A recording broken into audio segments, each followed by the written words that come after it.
Hey, what's up, everybody? My name is SoupBear, and I'd like to welcome you all to my very first Let's Play. Hopefully, I do not fuck this up too much.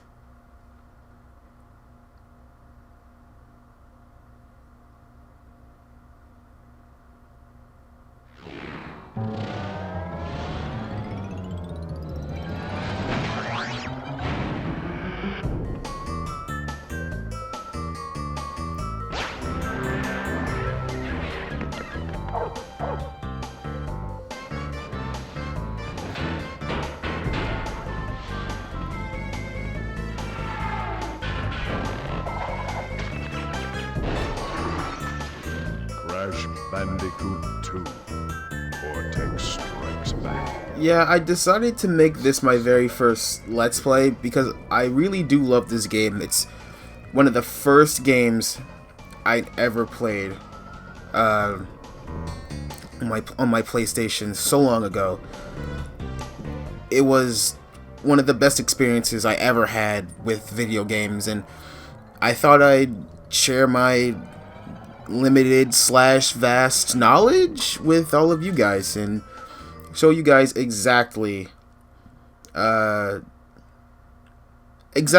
to do this game 100%, how to get everything done. Hopefully I get things done quick enough, sort of aiming for less than 30 videos. I don't know, there's a lot of stages and there's a lot of shit to do. But I'll be going through most of that as we go along. Man, I love this game. Like, you have no fucking idea how much I love this game. It's more...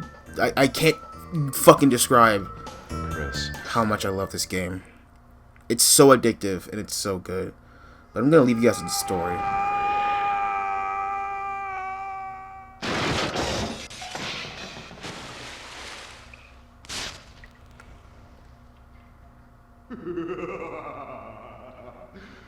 Crystals.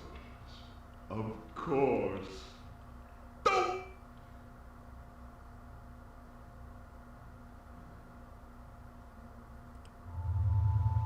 But Dr. Cortex, to reach full power, we need not only your master crystal, but also the remaining 25 slave crystals from the surface. How do you expect to retrieve them when we don't have any earthbound operatives left? You fool! Do you think I'm unaware of the situation? If we don't have any friends left on the surface, then we need to find an enemy.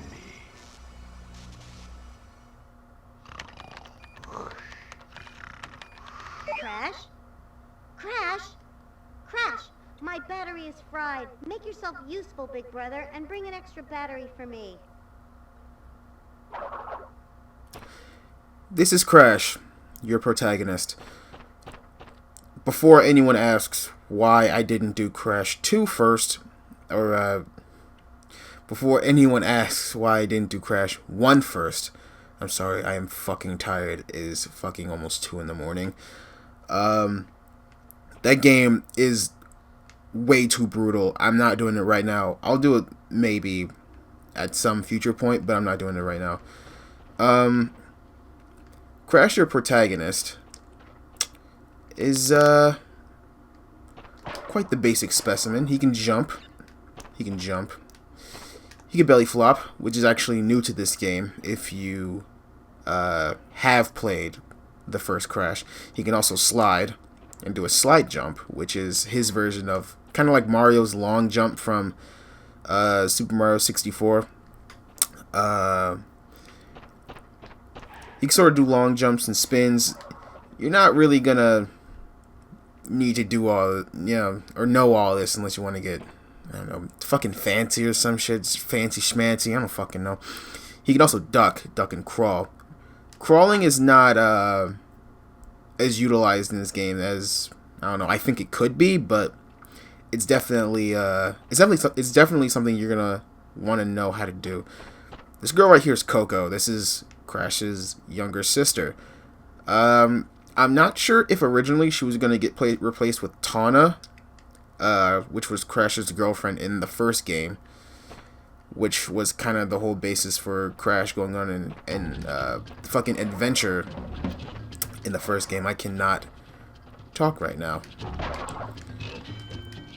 So we're traveling through the tutorial area of the game, which is just here to allow you to get your bearings. You can only access this area from watching the intro cutscene. If you don't watch it, you can't access this area. These boxes, you don't really need to break them. You can run past everything. These crates right here are special crates. I should probably explain that other crate as well, the one I just broke. But this is a special crate. It allows you to bounce higher. You can also break them, which you're going to need to do if you want to get the gems in this game. But I'll explain what the gems are in a little bit.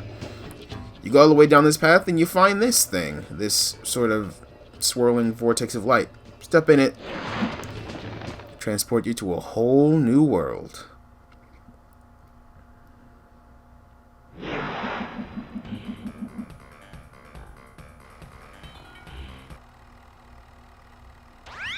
Well, well, well. If it isn't Crash Bandicoot, welcome. I apologize for the crude means used to bring you here, but I rather expect a written invitation would have been turned down. I need your help. Surrounding you are a series of 5 doors. Through each door lies a well-hidden crystal. The crystals look like this. Bring me the crystals, Crash. That is all I will say for now. We will speak again. By the way, this episode's going to be a lot of explaining, so don't expect for me to get too much done.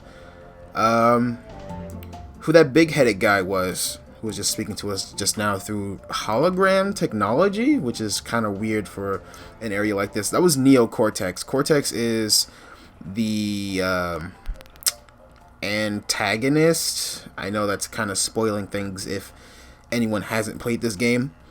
And that's probably for the 2 people watching this who haven't played this game. But then again, I'm probably only speaking to 2 people because I'm probably going to get 0 views on this fucking video.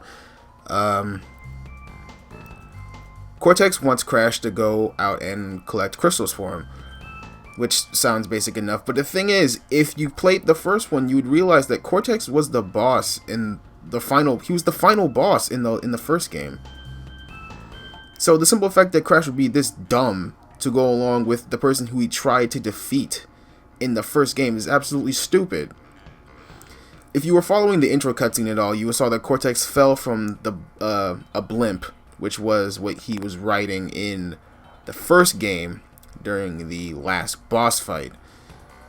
He fell from his defeat, fell into some type of cavern, found a crystal. They're explaining, like, the crystal, we can use these to take over the world, but they needed someone to get the crystals for him. That's where Crash comes in. They're using Crash to get the crystals. I cannot speak tonight. And again, it is almost 2 in the fucking morning. Why am I recording?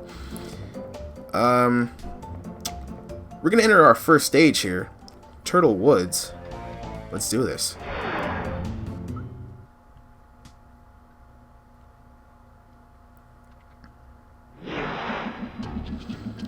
And immediately, we are transported to a beautiful rainforest with lovely fauna, an animal that just fucking killed. On these crates, let me explain these crates real quick. These crates, you bounce between them or you bounce on them to break them. They break after 10 hits. I think it's 10 hits. They might have lowered it to 5. I'm not exactly sure. I am completely tired and I have no idea what number it is. So that's great. Probably should do some research. But let's actually exit this level, because if you do, it triggers an optional cutscene.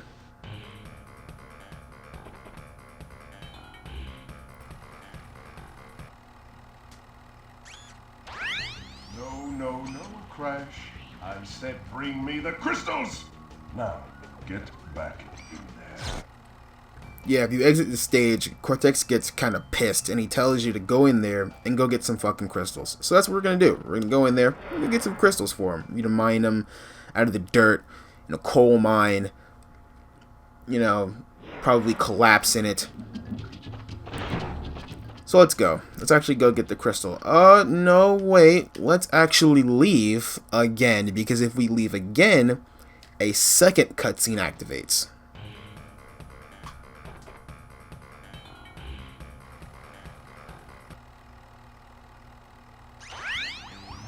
No, no, Crash. To save the world, I need crystals.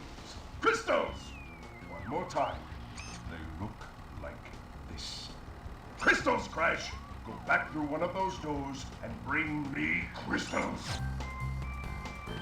It's kind of interesting to see that they actually programmed extra cutscenes in if you decide to leave the stage. That's pretty fucking cool. That's one of the small details that makes me just fall in love with this game so fucking much.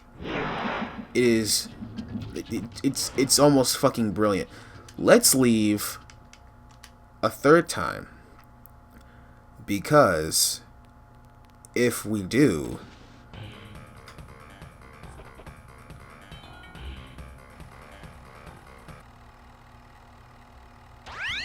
Look above the doorways. Above each, there is a big crystal-shaped slot. Fill all 5 crystal slots in this warp room by retrieving 1 crystal from each of the 5 areas.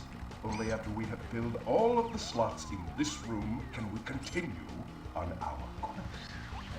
This is the last time I will remind you. and that is the last time he's going to remind you. You have 3 cutscenes that you get once you exit the stage that you are in. But this is only if you haven't gotten the crystal yet. But let's be on our merry way through the Turtle Woods. I'm going to show you guys how to get the first gem in this game. The very first gem you can get in this game. It's probably the easiest. Like, it's piss easy. Like, there's one part that's kind of tricky, but I'll get to that in a minute. So as you can see, I'm kind of just skipping by all the crates here.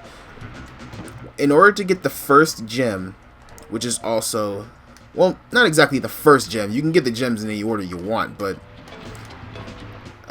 well, within reason, you know, depending on what warp depending on what warp room you're in, of course. This is the first color gem, the blue gem. In order to get it, you have to go through the stage without breaking any crates. This part is the only tricky part, but if you jump on this bounty crate right here, boom, the crate doesn't break and you can be on your merry way. These are pits. These pits spawn rats. You kill the rats, mushroom spawns, jump on the mushroom. Kind of like Mario on acid. What does acid have to do with this? I don't know. Kill more of these rats or these moles. I have no idea what those things are. And then you can grab the crystal. You can grab it, or you can not grab it. I'm going to not grab it this time because I believe I was actually gonna show off how to skip these, but I believe if you get a gem without getting a crystal, a cutscene activates. And here we have our first colored gem that you can collect in the game, the blue gem. Let's collect that and exit the stage. So as you can see, Crash Bandicoot 2 is really standard affair. You go in, you get what you need, and then you get out.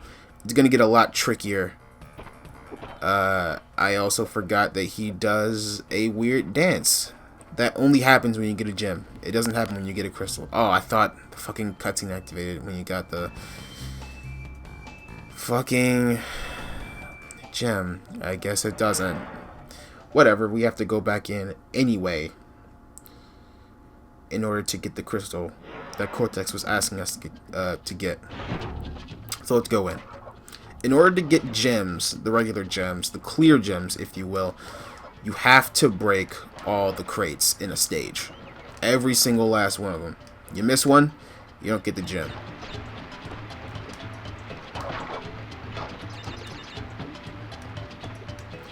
So this is, you know, this is the very first stage. Not the fucking very first stage. Like I said, you can enter whatever stage you want, but this is usually the first stage that I tackle. Now you see this thing here? Looks pretty weird in relation to everything else, doesn't it? Well, not really. There are other tiki statues, and there's that giant sun sitting up there. I don't know if you can see that.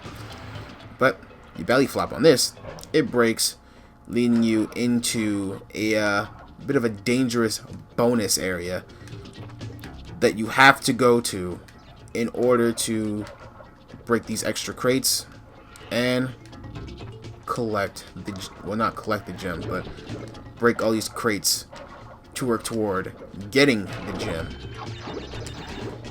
These bonus areas may not seem like much now, but trust me, later on in the game they get really dickish and they get really, really bad. Probably making sure there's no crates over there. Probably later on, probably about the fourth warp room, I'd probably say is where they get the most just balls to the wall insane. Like you'd have a better chance fucking breaking the Da Vinci Code with chewing gum and a toothpick than getting past some of the later dangerous bonus areas, or as a kid I called them the bone face area or the skull and crossbones area, because all they brought was death and clinical depression. It was so bad. These are the good bonus areas. These bonus areas are basically areas for you to chill, you know, get some Wampa fruit, get some extra lives. Standard affair. Standard stuff. Let's get out of here and be on our merry way. This is mud. You get in the mud, it sticks you. You move slower in the mud, but you can just, you know, just jump out of it. It's kind of weird that Crash does have a wading animation, like he's wading through water, but you only ever see it when he's in mud. And I believe this is the only stage with mud in it. So it's kind of weird that they gave him like a different animation, but you only see it like once in the entire game. I never thought of that until just now. Now, as you can see, we have a mask following us. That is Aku Aku. Aku Aku. Oh, I get rid of those. Aku Aku is kind of like our guardian. He follows us, and if we get hurt, he'll take a hit for us. You see that he's kind of goldish, reddish now. If he takes a hit, he goes back to the standard Aku Aku, which is depicted on this box here. But if we get 3, we turn invincible. We can just sort of barrel through the stage, running into enemies, running into crates. Once you're invincible, you have a pretty weird sort of hitbox. And so, like, everything just kind of, like, breaks before it touches you, if that makes any sense. Kind of like you're permanently spinning. And, you know, you can just rush everything. Kind of like having a star in Mario. I'm tired of making those fucking connections to Mario. But, before I go in, I dreaded always going in and forgetting one crate. That is basically like every Crash player's worst fear, is getting to the end of a stage and missing one fucking crate. Hopefully, I got all the boxes, because if I did, I'm not doing this again. Moment of truth. And then we have our clear gem. This is my first fucking video. I did not want to fuck that up. Whew, jeez. We got our first crystal. And our first clear gem. Yeah, that's right, Crash. Do that dance. Make everyone suck it. Make everyone suck it real good. More cutscenes. Well done, Crash. I knew I could rely on you. My boy. Now listen carefully. These holograms are hard to maintain.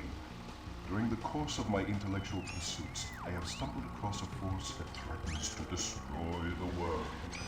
Crystals are the only means of containing it. The fate of the world is at stake. It is imperative, therefore, that you bring them to me. There, Crash? Crash? Crash? Are you there? Crash? I wonder if any of them ever noticed that Crash just never responds to anything. He just sort of looks with like a blank, always confused expression on his face. But there you have it, guys. That was the very first stage, our very first color gem, very first clear gem, and our very first crystal. In the next episode, we're going to be tackling way more stages, way more after that, and way more after that. It's going to be a wild and crazy fucking ride. If you want to stick with me on this wild and crazy ride, feel free to comment, feel free to subscribe, feel free to like, feel free to do all that cool stuff, and I'll see you guys in the next video. See ya.